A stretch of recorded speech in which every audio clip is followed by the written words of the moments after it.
Good morning, everyone, and welcome to the Chamber's Legislative Update. I'm Mark Martin, Chair of the Chamber's Advocacy Committee. I want to start by thanking our delegation for being here today. Appreciate that. I also want to thank the Chamber staff for organizing this event, and also for the Chamber board members that are here today. And finally, welcome to the students from the Wendell Ford Government and Education Center. Thank you for being here today, and we look forward to you becoming members of the Chamber of Young Professionals, hopefully in the near future. As you know, this update is a benefit that we provide to our members. We believe it's important for you and for our elected leaders to hear firsthand from one another about pressing issues in our Commonwealth. We ask that you use the index cards at your seats. If you want to write a question, Candy will pick them up. We'll try to group them together based on topic and do our best within this hour time frame to get them all addressed. Just some more logistics. We got coffee and pastries to my right, to your left. Also, the restrooms are to my right, to your left. Just go through the doors and down the hallway. Let's see what else. What am I missing? This goes without saying, especially with everyone here today, but please remember that everyone listen and approach this next hour with professionalism and civility. We will not have time for questions from the floor, and if you have any follow-up questions, please feel free to attend the public session at GRAD later this morning. Kind of get things started, I guess I'll go ahead and loft up the first one, and hopefully it's a softball. But Joe, why don't you give us a kind of a status update on Senate Bill 1, which is the pension reform bill. Great, thank you, Mark. If that's a softball, I'd hate to see your hardball. So Senate Bill 1 is the pension reform measure. We had a hearing Wednesday. We didn't take a vote because we have a committee sub to Senate Bill 1 that yet again addresses some of the issues that some of the stakeholders have had with the legislation. So since that committee sub was fresh off the press, I didn't call for a vote on it Wednesday because obviously I like to give my members the opportunity to look at the sub and be able to digest what's in it. And then additionally, every move that we make, we have to get scored, what we call scored, and that's where we have an actuarial analysis if it's got some type of physical impact. And when you're talking about pensions, if you put a period in or a comma or a dot or whatever, it has some type of physical impact. So we have to score all this. So that's why this basically, this has taken so long. We started on this back in August, crafting this legislation, and it's gone through, gosh, dozens of iterations. We've engaged all the stakeholders. A lot of them take exception to that, but we really have. And we can't engage each and every person that's getting a pension in the state of Kentucky, but we have engaged their leadership, the people that they pay to make decisions for them. So they've all been a part of this, and for the most part have been very cooperative. It's been a good back and forth, give and take. And quite frankly, we have included or made changes to the legislation to address their concerns. For the most part, the bill looks a whole lot different than what it did originally, but that's the way the legislative process works. It's very fluid. Some people have taken exception that this was done behind closed doors and blah, blah, blah. But there were, you don't do this, on the public square. You have to do it in a setting that's conducive to crafting legislation. So there were probably no less than 15 of us that actually crafted this bill. I'm the sponsor, but I'm not the author of the bill. There's a big difference between being the sponsor and the author. I'm one of the authors, but actually probably one of a dozen people could have actually been the sponsor of the bill. As a matter of fact, had this bill started in the House, Representative Jerry Miller would have probably been the primary sponsor. So that's the way it works. But here's the premise of the bill. This is what it's going to do. It's going to set us on a path to sustainability.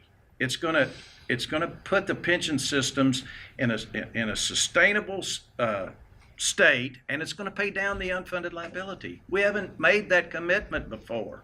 And finally, we have introduced legislation that's going to pay down these unfunded liabilities. We're looking at a minimum $43 billion of unfunded liability, and depending on the assumptions that you make, it's greater than that. So we're charting a path to pay these liabilities down, and that's a good thing. That shouldn't be a contentious thing. That should be something that people embrace, because we haven't done that previously. Where the challenge is there are systemic problems within the pension systems, meaning that the structure can't support the benefits that have been promised. And let me give you an example real quickly.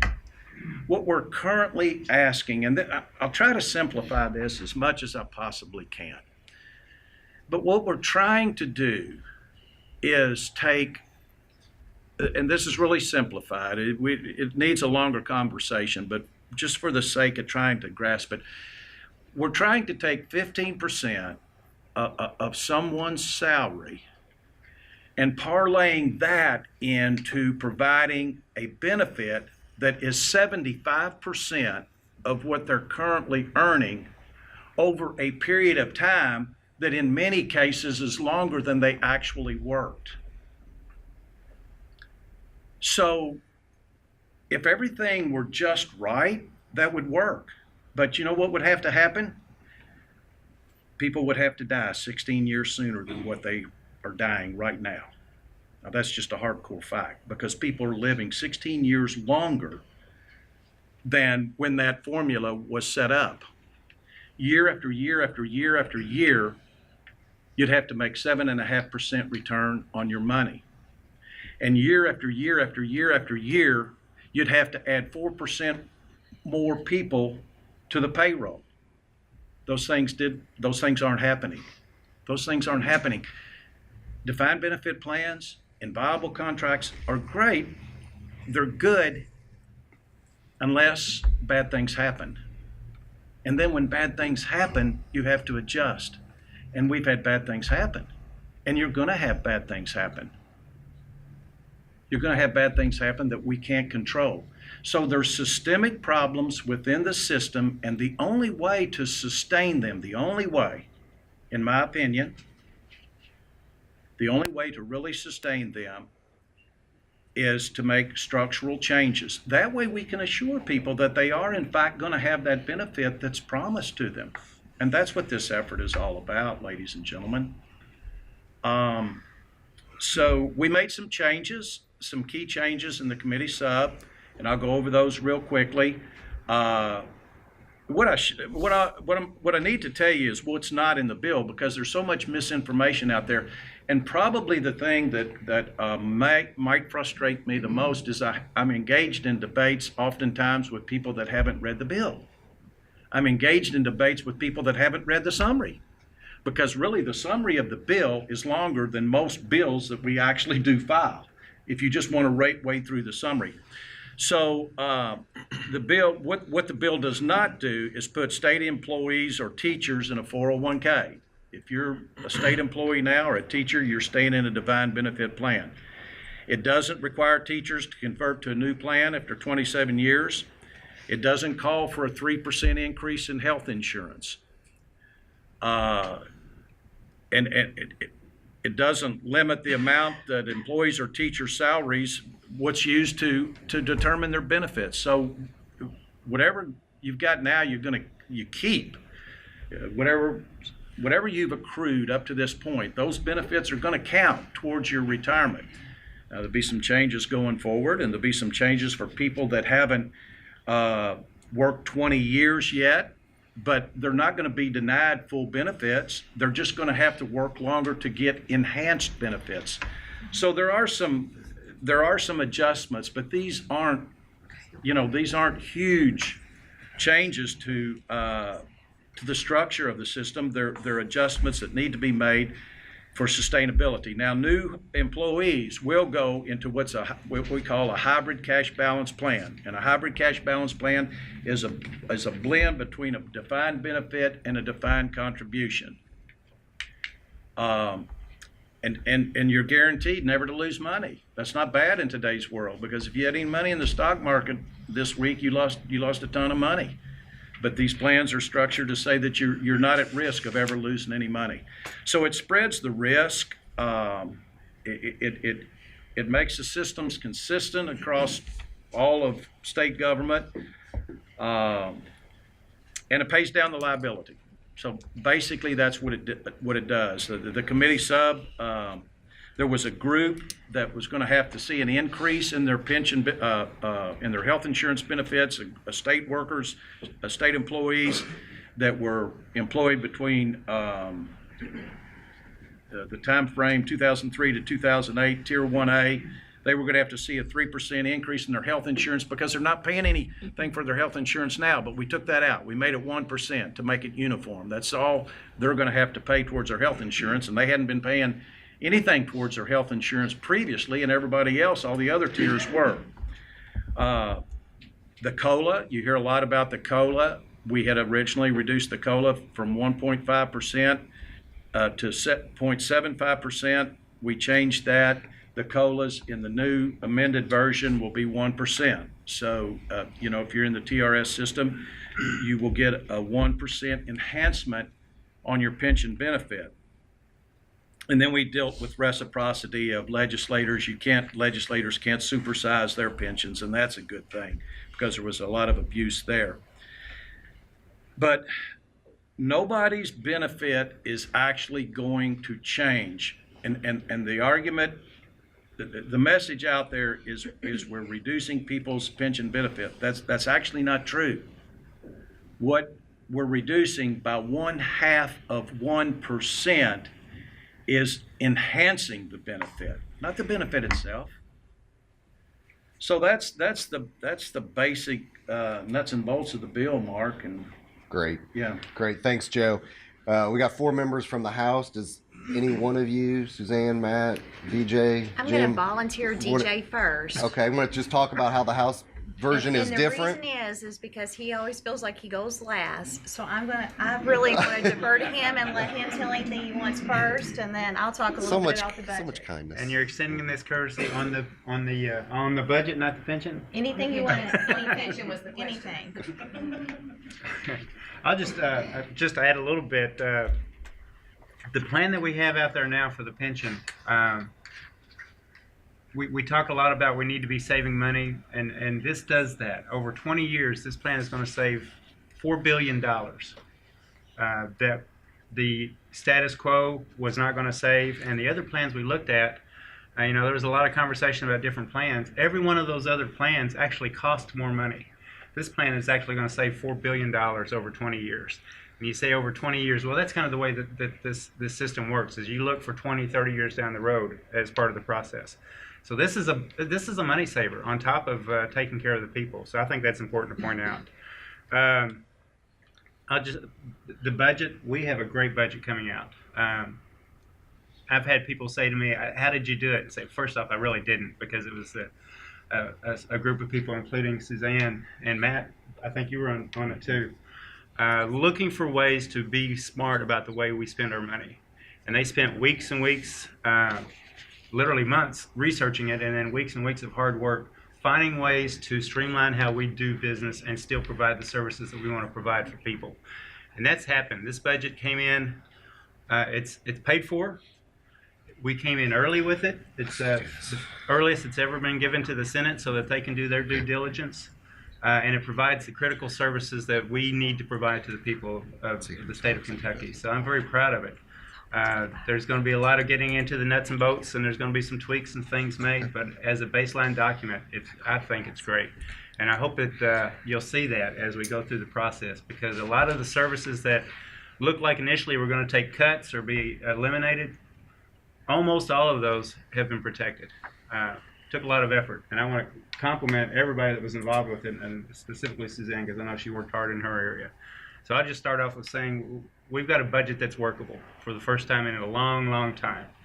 And it protects the employees as well. In fact, the pension plan, for the first time in a very long time, is fully funded and protected. And that's something that that's an accomplishment in this economic situation we're dealing with. So I'm going to turn it back over and say thank you for your work on it, and then let you take it wherever you want to go. Well, I just want to echo, if we're specifically talking about the pension, we've put more money into the pensions in this budget than has ever been put before. So I just want to reiterate, that's one of the probably the proudest moments, that we were able to put as much money towards the pension, to the unfunded liabilities that are out there, because that pretty well is driving a lot of the things that you all are hearing, a lot of things that are, if we're having to take away money from anything else, it is to put towards this unfunded liability that's been built up for several years. So Sarah Bowen has spent countless days, hours, miles, years on this project. And I would say it's been a project. It's been as far as that goes. But at the end of the day, we feel like we are closer to the best product that we can deliver, not only to the people in the pension, but also the general public and the taxpayers. Great, thank you. I'll keep my comments short so we have time for other questions, but just to echo with the rest of everybody, this is a system I feel like that is a fair balance between both sides. I feel like this is something that Senator Bowen and many other people in the House and the Senate and the governor's office work towards. You've seen how many months it took once the first bill come out for everybody to kind of start putting their recommendations, their voice into it. And so I feel like it's there's no exact winners, there's no exact losers. I feel like it's something that kind of meets in the middle and is going to bring us to solvency on this problem. Can I add one more thing I was just thinking about? We talk a lot about the two parties back and forth. It's all one-sided. This vote, when it was taken in the House, was 76-15. This is actually a bipartisan supported bill, a budget, and I think that's important. It's not just that we did what we wanted to do and didn't hear anything from the other side. When we came together and talked about it, 76-15. That's a pretty good indicator that we probably got it right. Thanks. Jim? Yeah, let me just say on the pension, I know that there were a lot of people that said that we needed to do tax reform first, raise taxes first, and fund the pension, and and I think the problem with that was that we have a system right now that's not sustainable. It's not a system that we can just throw more money at. And there were some, you can't have a system, as the senator said, that is based on assumptions of 7.5% rate of return, based on, growth of 4% of employees, when those things aren't happening. A system is based on people living a certain age and they're living 16 years longer. You can't have a system where people work for 27 years and then draw for 40 or 50. And so I think we were right to make some systemic changes to the system where it will work. We did that within the constraints of the budget that we had. I think that was a good thing. Now we can look at tax reform and maybe find some other ways, because one of the things that we have had, and we're putting $3 billion this budget cycle into the pension system.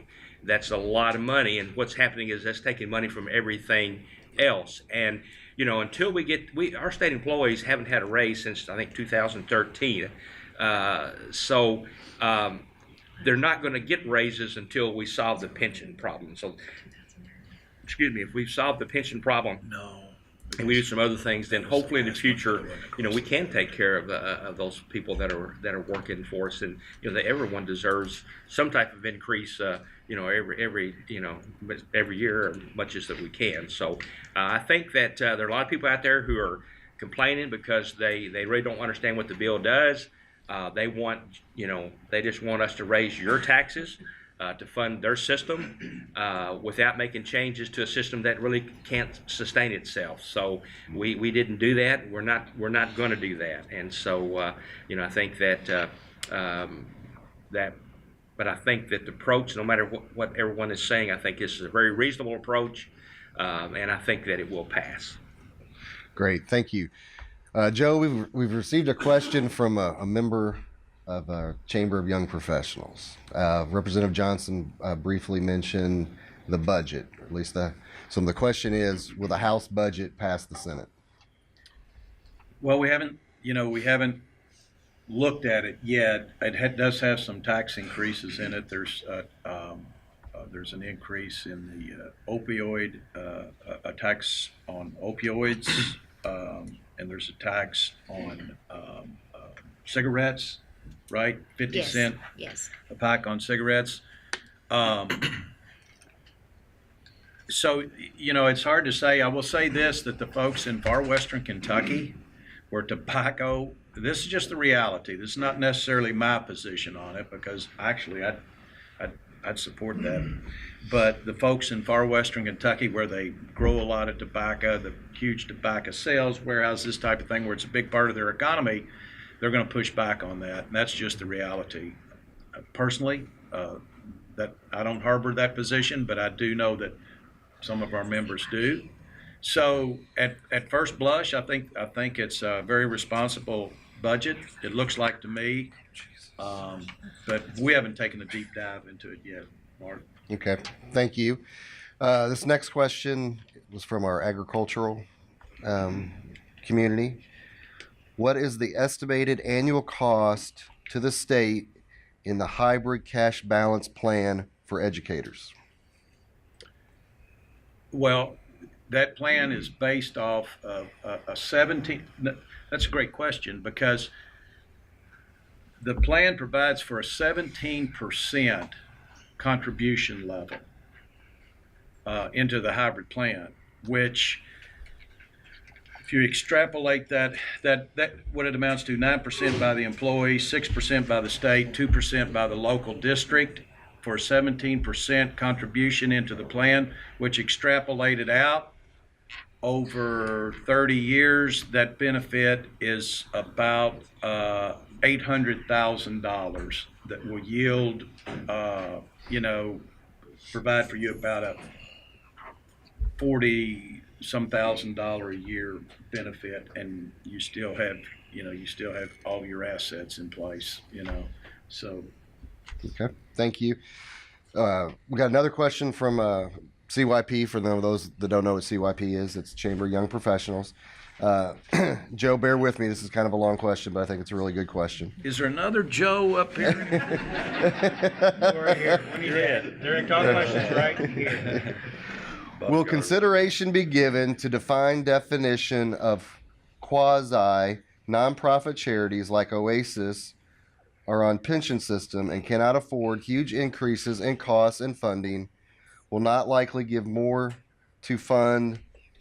And Yeah, I get it. Okay. That's a great question. I'm sorry, I got my glasses. Really, that's a really, really important question. And the question that he's asking is, will quasi-governmental entities be given a pathway out of these increased liabilities that they are faced with because the KRS board, the CERS board increased or decreased their assumptions. In other words, they decreased what they anticipated to make on return on investment and their payroll growth. So that increased everybody's pension liability when they did that. Follow me? They reduced assumptions, liabilities went up. Well, we have all these quasi-governmental entities like rape crisis centers, health departments, a plethora of quasi-governmental entities. And all of a sudden, they're looking at maybe like Oasis might be an example. They're looking at maybe a $3.5 million pension liability all of a sudden, and maybe their annual budget is $200,000 or $300,000. There's no way they can pay this huge pension liability all of a sudden, which is not a result of Senate Bill 1. That is the result of a board action. But we knew that we had to provide them a pathway out. We had to provide them some relief. So we filed separate legislation, which was Senate Bill 66, to give these quasi-governmental entities and local governments, folks in CERS, a pathway out, a pathway that will provide them with some relief where they don't have to pay. They're going to get a payment plan to pay down that liability. It's going to be 12%. Well, for local governments, 12% over 10 years. That's a collar on that. But for the government, the quasis, we're giving them 30 years to pay down that liability. 30 years. And what was the maximum amount to a year that they could? Well, There was a, Well, There's a what you tipping do, point. well, basically what you do is you divide your liability by that many years, but you can extend it another 10 if you can't make that. So it's a very generous way for the quasis to be able to pay down these unfunded liabilities. So it was actually a great question, and it's been an important part of our conversation. Thanks, Joe. Next question's from our labor segment. Ladies first, so I'm going to Thank let Yes. Suzanne, you take the lead on this, and Okay. then if I can hear from each member of the House, and then Joe, let you bat last. House Bill 252, unemployment bill. What is the status of it? And then, assuming it passes the House, Joe, your comments would be, how likely would it pass the Senate? So are they going to talk about it? They're going to start first. Okay. Yes. the last update that I've had on this bill, right now, they were kind of talking about the different areas that were specific on how long you could draw your unemployment and things like that. Everyone has a different range of how much unemployment is in your area. I don't know exactly what ours is at the moment in this. What are we, 3%, 4%? But we've got a pretty low unemployment rate in this area, but we've got other areas that have substantially higher. So a lot of the items that go into effect whenever this bill originally was introduced, I think there was a lot of pushback on taking people's unemployment away from them if they had not gone ahead within so many weeks. This bill specifically, they're starting to come back to a percentage that hopefully would be the highest unemployment as a level playing field, so that whenever they actually evaluate those weeks, that it won't be based upon Owensboro or this one, it would be more of an average. So that's the last update I've heard on it. As far as it going forward, I don't know the answer to that at this time. I haven't heard specific, but I just know that they've been at work on trying to come up with all parties to come up with a compromise. So that's the last I've heard on it. I don't know what you all think. House Bill 252. This one here, I've had some conversations with some of the bill sponsors. Being from someone who's in the construction industry, I think this is something that we really have to make sure that we do take a fair average across the state, because a lot of those individuals are tied to the weather.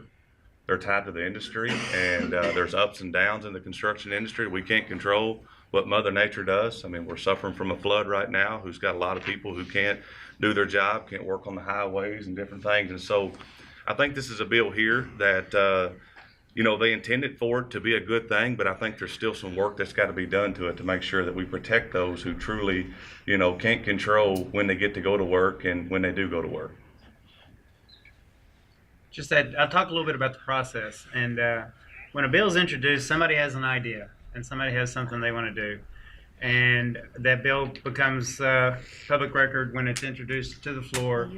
And two things happen: all of us start talking about it. If it's a major bill like this one, we all start talking about it. We have conversations, and then unfortunately, all the rest of the world thinks that bill is just about to be passed the next day, and there's a little bit of panic that happens.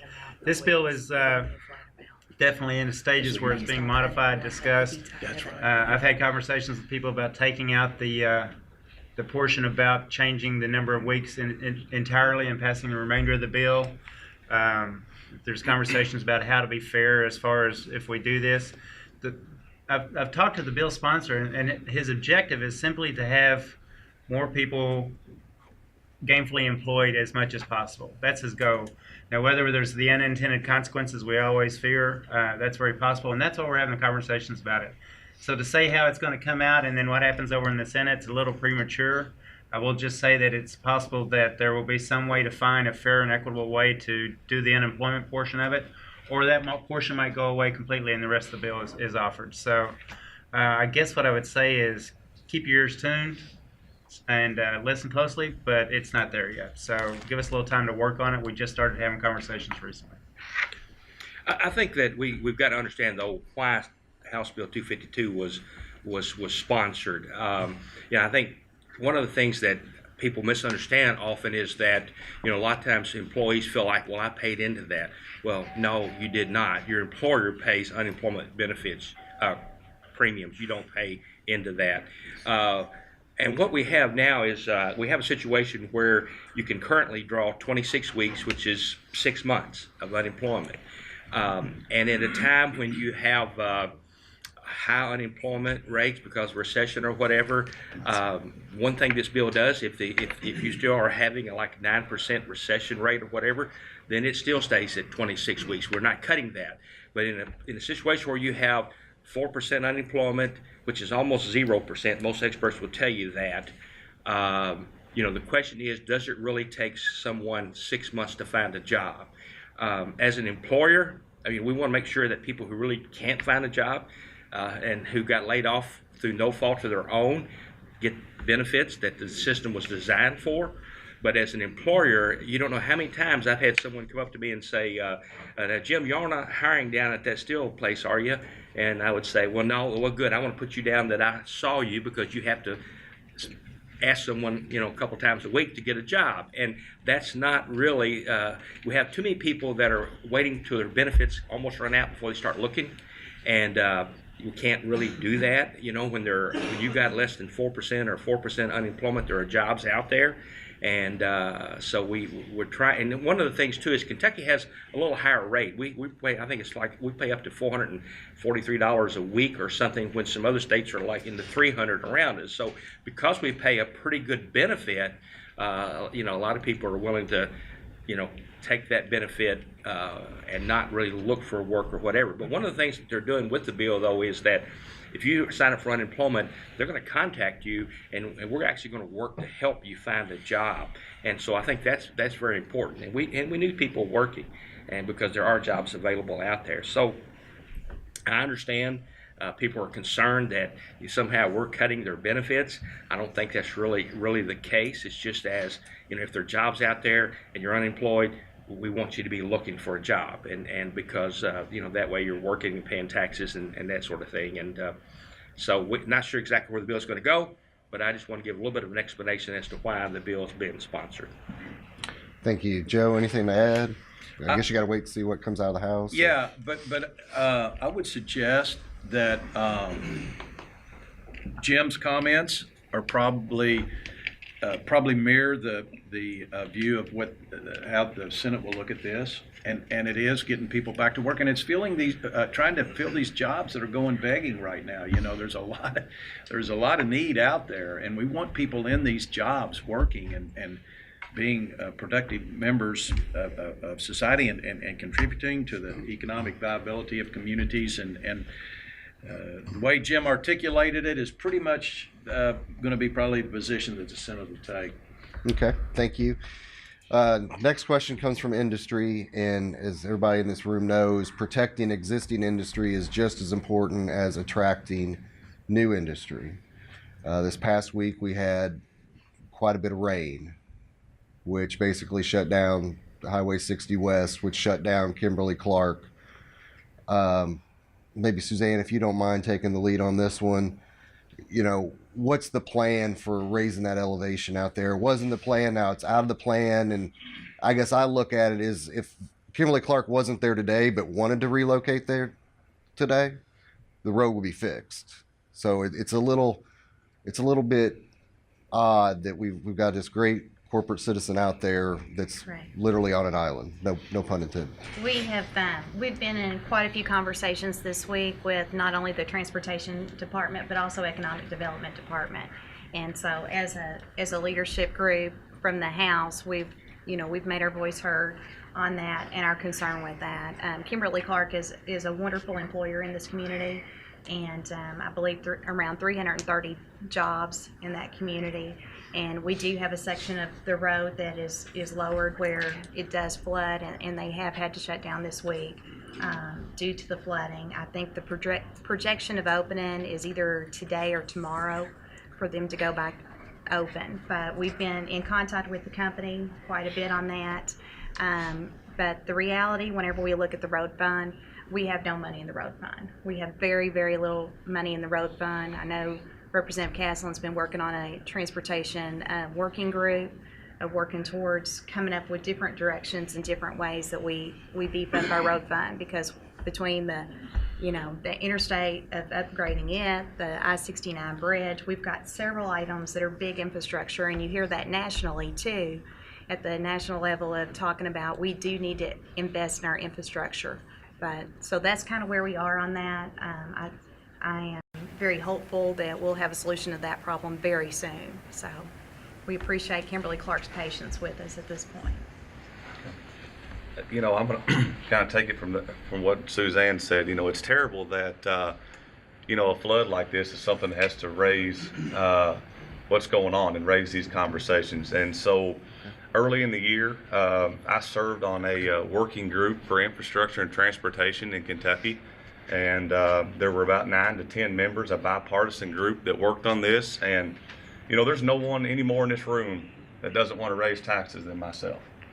But as a business owner and as someone who relies on infrastructure, I realize how important it is to all of us. We all use infrastructure to go from point A to point B, and it doesn't matter if you're rich or poor, Democrat or Republican, every one of us rely on that infrastructure. And it's very important to our e-commerce, it's very important to all of our businesses, and so that's a measure that we filed in the House this week, House Bill 609, to look at raising the gas tax a dime and to be able to use that money to go towards our infrastructure and our highways, not to be able to be robbed and used on other things, but to go to fixing our roads. This winter, the freezing and thawing, we have potholes everywhere in our highways. If we don't do something to fix it, it's going to affect every one of us. And so that's a measure there that I've worked on personally to try to make sure that we protect the infrastructure for companies like Kimberly Clark and so many other ones that rely on us every day. Not sure I can add anything. I think Suzanne covered it really, Representative Miles. I think bottom line is you look at probabilities when you're looking at priorities for roads funds, and this major flooding we've had is a probability that until you see it as a reality, you don't think it's going to happen. And so that project basically just got bumped down the process a little bit, unfortunately. But then you see the reality, and it allows us to go back and say to some decision makers, the people who are trying to figure all this out, it really isn't just a probability. It is a reality, and it affects hundreds of workers, and we need to do something about it. And that's what we've asked to have done, is not just what happened, but what are we going to do to get it done here quickly, and that's what we're working on now. Well, and I also want to add in, we neglected to talk about the people that live in that area. We've got several people in Stanley and Newman that we are concerned about their safety also whenever that road is flooded. So do keep in mind it's not only a economic development on that side of it, but it's a safety issue for our residents in that area. Good point. Anybody else? Just to add to that, and they've done great work over on the House side, lobbying to correct that issue. And I talked to the governor's chief of staff this morning about that, and they've worked collaboratively to make this a priority. And I guess I've kind of reinforced the ground that they already plowed. I went back and reinforced their efforts, and quite frankly, I'm optimistic that we'll get that little project taken care of. It's not a lot of money, We got a dime holding up $1, basically, So I think we'll get it fixed. Great, thank you. This next question came from our leadership Owensboro class, and DJ, I'll go ahead and lead off with you. Okay. This week, Dr. Bob King, president of the Council on Post-Secondary Education, presented to our Rooster Booster crowd about the importance of higher education funding as it relates to Kentucky's economic growth and our ability to compete globally for good jobs. Can you update us on the status of higher ed funding and give us your opinion on the likelihood of funding being restored to pre-recession levels? Pre-recession levels. I don't know that I was paying attention pre-recession, so I'm not sure I'll be able to answer that question fully. But the budget is what it is, and we've got the challenges of we've got to look at what are the possibilities of being more efficient, and that's what we're asking higher education to do. Is simply look at where they can be more efficient. As to the probabilities of adding back into that, that's just going to be the process. If we can find the money, we will. But the bottom line is we've got to look at how can we best serve all the people. And yes, higher education is very important. And in fact, one of the areas I look at for higher education is our community college system. I really believe that that's the foundation for us being able to develop an economy in the coming years that's going to serve the people. I'm not trying to diminish four-year college system, but the bottom line is we've got to look at what people want to do with their lives. And what we need to do is identify for them, help them identify what they want to do, and then make them or give them the opportunity to be the best they can at it. And that's going to be higher education. I'm not answering this question very well for you, but I'm sorry. But because really it comes right down to we need to be as efficient as possible. And when universities and higher education look at opportunities to be more efficient, I'm hoping that they can find some cost savings. And then we're still looking at the budget opportunities to put that back in. But I just don't know that we're going to do it at this point. There's just so many dollars available. That's probably not a great answer. If anyone wants to clean that up a little bit, I'd appreciate it. But bottom line is we're looking for opportunities, but I don't know that they're there yet. Well, let me just say that one of the things that is a problem when we're looking at budget issues, I mean, there are some things that are expenditures, there are some things that are investments, and I think that this governor has made it clear that workforce development is very important, going forward. And I wasn't so sure that some of those cuts were consistent with that. But I think we did restore some funding to higher education in the budget. But I think it's important that we understand that workforce development and investing in things that have a partnership with industry and education to make sure that we're educating people with the skills that industry needs. It's not something that just happens. It has to be a partnership, and I want to make sure that that partnership is an investment, and that we are continuing to invest in things, because ultimately it's going to pay us. It's going to pay us back. When you have jobs for people that here, they don't move somewhere else. They stay here. They pay taxes. They spend their money. It ultimately does pay for itself. So we got to make sure that when we make cuts, we're cutting maybe expenditures and not investments. I just want to, probably the one item I'll point out from just yesterday, we had the ribbon cutting out at OCTC for a new building. That new building, as far as higher education, is not traditional what several people would think of when you say higher education, so to speak. Times are changing, and I think that building is a perfect example of the way that we have opportunities to train people to go into jobs that are employable jobs right now that are needed. I would think that most of the ones that they're training, the things that they're looking at, they're listening to the communities and the businesses and industries to see what people need to be trained in for those jobs. So I think we talk about the chicken and the egg sometimes. A lot of times education in higher ed might have started off in another direction. I think we've seen a big turn in that, especially with workforce development. The mindset has been, how can we make sure that we have a wonderful living for people and opportunity to get out there and work? And how do we give them that? We give them that with higher ed, but what do we do with that in higher ed? And I think our community college here and others too have made a big effort, and our four-year institutions have kind of shifted gears too, some of the things that they offer for their classes and things like that. So I think we've kind of shifted to what do industries need, what do companies need, what do businesses need, and I think the higher ed people have listened to that, and I think we're seeing a direct result of that. And I'll just go ahead and keep up the good work, Dr. Williams and Mr. Rogers and all those fine people out there. Joe, you want to add anything? Yeah, real quickly, I was just, and I haven't seen the budget, but I'm going to guess that these percentages are probably pretty close, just based off of past experience. Our pensions are going to be 14% of our budget this year. 14% of our general fund budget is going to be consumed by pensions. That's a big percent. Education, I'll bet, will take probably 56% of the budget. Medicaid will probably consume about 12%, I'm going to guess, somewhere in that range.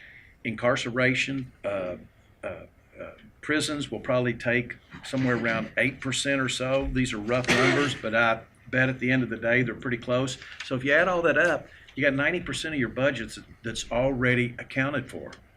And that leaves 10% for state police, social programs, all the other services and projects that we have to provide for. So there's not much discretionary money in the budget because so much of it is already accounted for. Now, another thing to consider too, when we fund our 4-year state-supported institutions, when you hear that we have cut,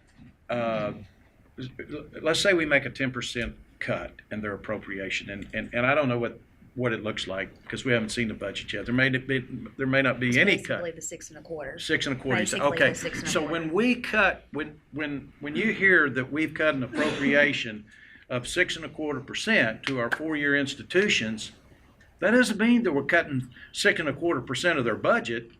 That just means we're cutting 6 1/4% of the appropriation.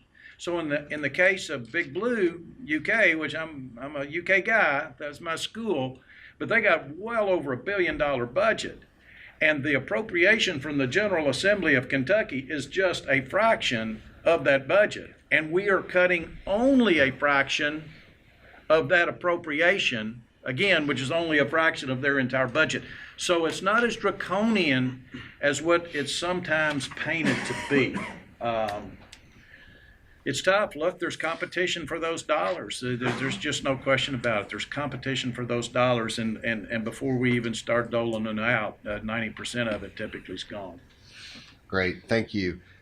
This next question is also from industry. Smokeless tobacco is tied to hundreds of jobs in our region. Do we expect to see an increase in taxes on that? Yeah, you know what, that's going to be a big argument. It's going to be a heavy lift over in the Senate. It just really is, for that reason and for the reason that people that grow and produce tobacco, it's going to be a challenge. That tax, for it to survive in the Senate, that's going to be a heavy lift. It just is. And that's one of the reasons, because we're getting a lot of emails from our folks right here in our community about that, so there's going to be a lot of debate on our side. Okay. Anybody from that? Yeah. Representative Gooch? Let me say now, the budget that we passed in the House did include a 50-cent per pack tax on cigarettes, but not any tax on smokeless tobacco. And let me say that when we came up with the revenues in the budget for the House, and you already talked about what some of those were. We know that's not comprehensive tax reform. That was just kind of a stopgap measure to be able to get through this budget without making, without those revenues, we would have had to cut another $250 million each year of the budget. And when you looked at some of the cuts we were going to have to make, or not restore some of the cuts the governor made, to me it was an easier vote to vote for that than it was to vote to make more cuts. Let me say, though, that later we all know we need to do comprehensive tax reform. When we do comprehensive tax reform, I think everything's on the table. I had said previously that I would not support a standalone tobacco tax increase. There was a group out there wanting $1.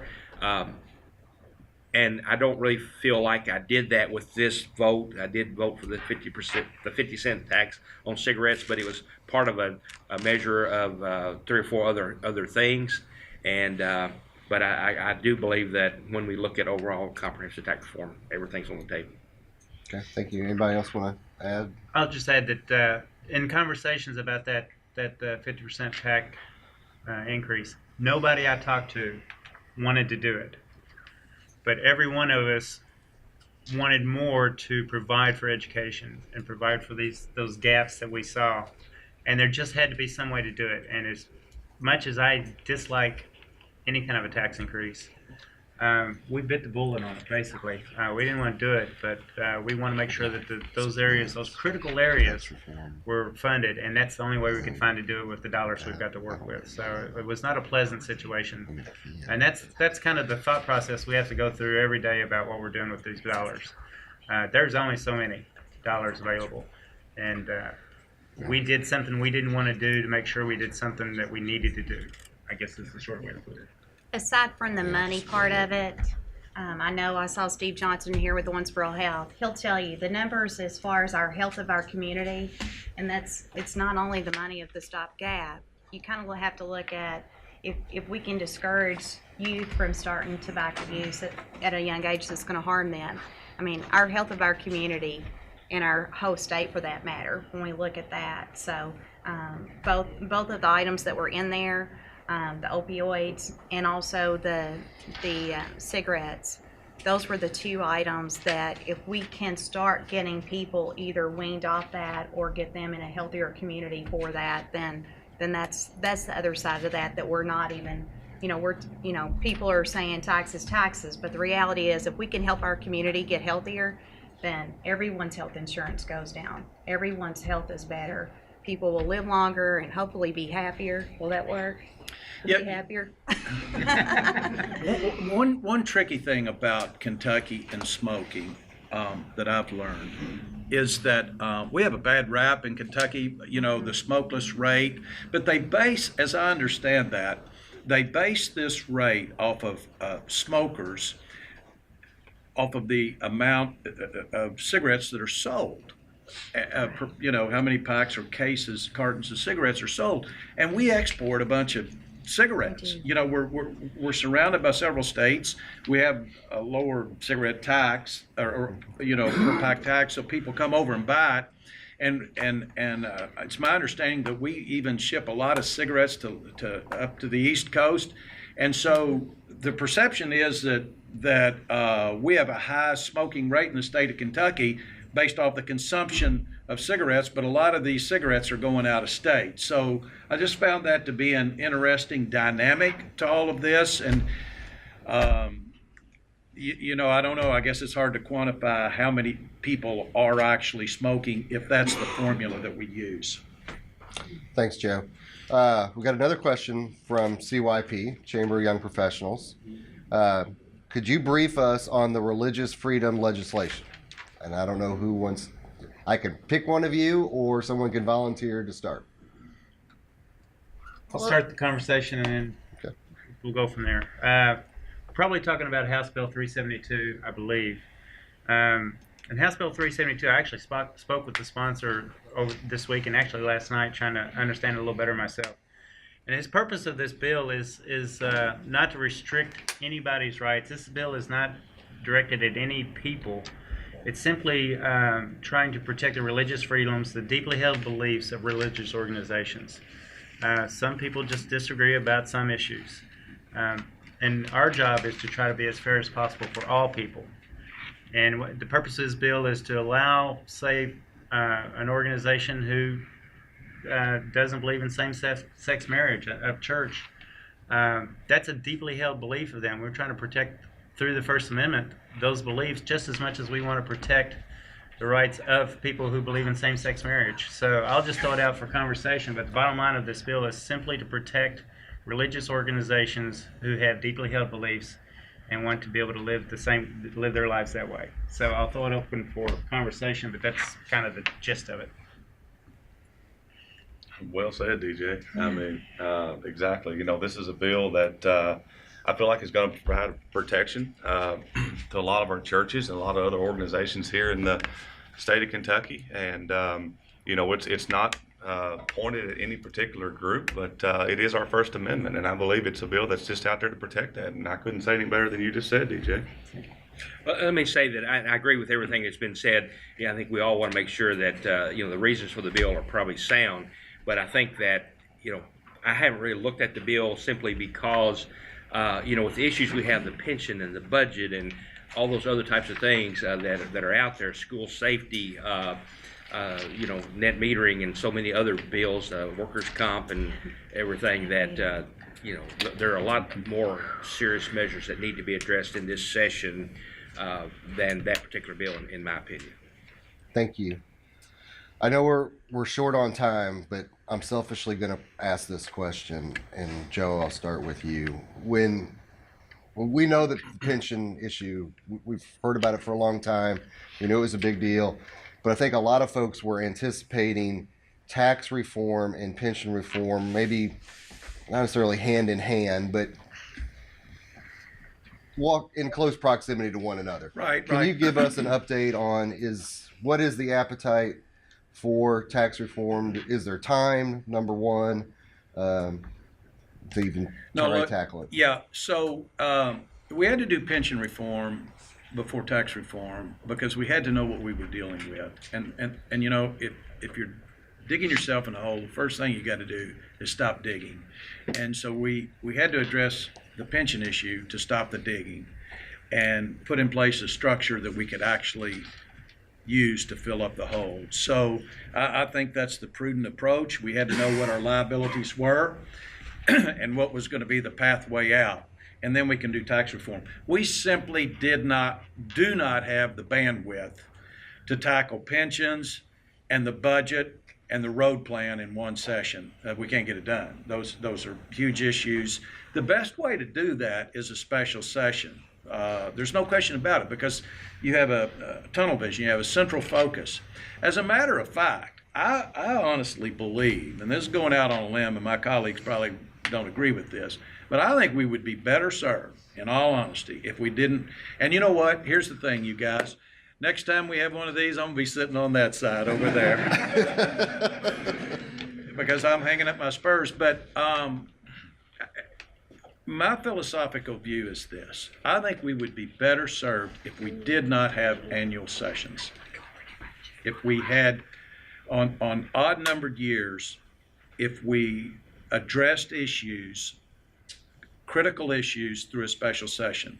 We could have several special sessions and it would cost the taxpayer less than a 30-day session.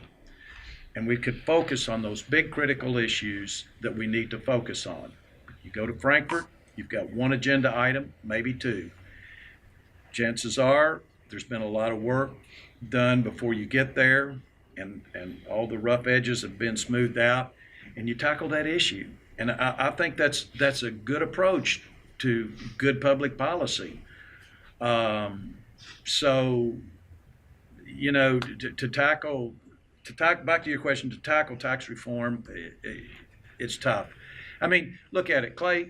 You know, if we think of it like this, some people are looking to remove exemptions, and you're in an industry, you know, that you're like, well, you know, insurance premiums, you know, we can't, you know, we're not taxing that. Or somebody that's in the real estate business or the accounting business. So we're going to be looking at all these, you know, can we tax this service and not that service? That service. So you see where the conversation would go with this. It would be really, really tough when we're talking about excluding exemptions. Whose exemption is sacred and whose isn't? So that's a long, tough conversation. And then when you just go to increasing the sales tax, that's a whole nother conversation. So trust me, we didn't have the bandwidth to take on three big issues this session. We're going to be lucky to get two of them done. Thanks, Jeff. Anybody from the House want to chime Go in? first. Yeah, let me just say that you know, we've been talking about comprehensive tax reform for a long time, and we've never done it. Just like with this budget, what we did is we put some taxes on a couple things to generate X amount of dollars. And you know, the chairman of the Appropriation Revenue Committee said that he was going to bring some comprehensive tax reform ideas forward. But I think what it'll be is just be a larger amount of a larger project to bring more money in.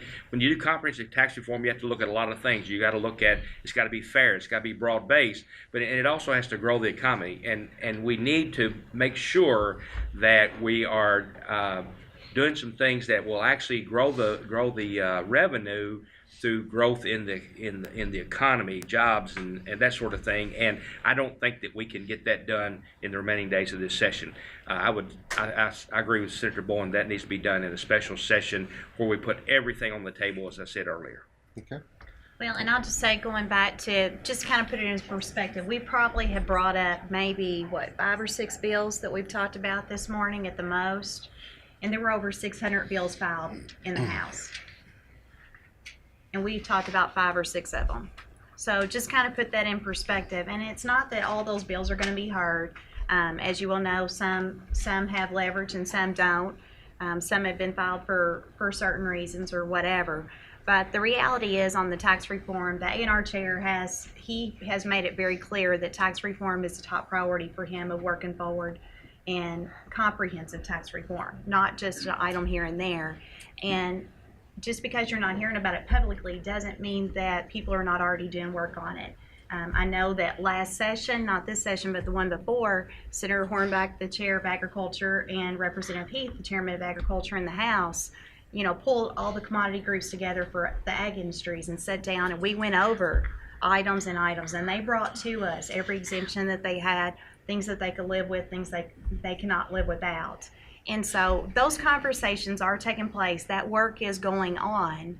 You're just not seeing it right now. The most pressing issues and the constitutional issue for that matter is passing a budget. So we've got the pension and the budget are the two items that are getting the most press. But as far as actually the work that's taking place, there's been a tremendous work done on both of those items. But as far as tax reform, it is out there, those conversations, as far as when you will actually see, whenever they actually hand us something like this and say, this is what we're going to consider.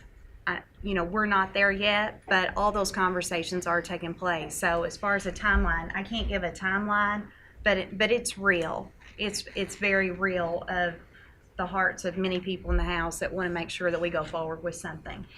There's 138 members that you would have to work through all these. And if you look at Kentucky, you look how diverse we are from east to west, north to south, there's a whole lot of interest in tax reform, but there's a whole lot of people you got to get on the same page. And to tackle that during the general session, I don't think would be possible. I think the sole focus in a special session would need to be on tax reform alone to give everybody a chance to work on it and hear from all the different groups so they can develop an opinion that works for everybody. And so it's a big task to tackle, but I think there's a whole lot of people willing to go down that road when the time is right. Thank you. Sorry we went over the hour allotted time, but a lot of great questions today, a lot of great dialogue. Sorry if we did not get to your question. While I'm saying all my thank yous, I want to start with Joe. This is your last legislative forum. We appreciate all that you've done, not only for the chamber, but for really our entire community. So we appreciate your service.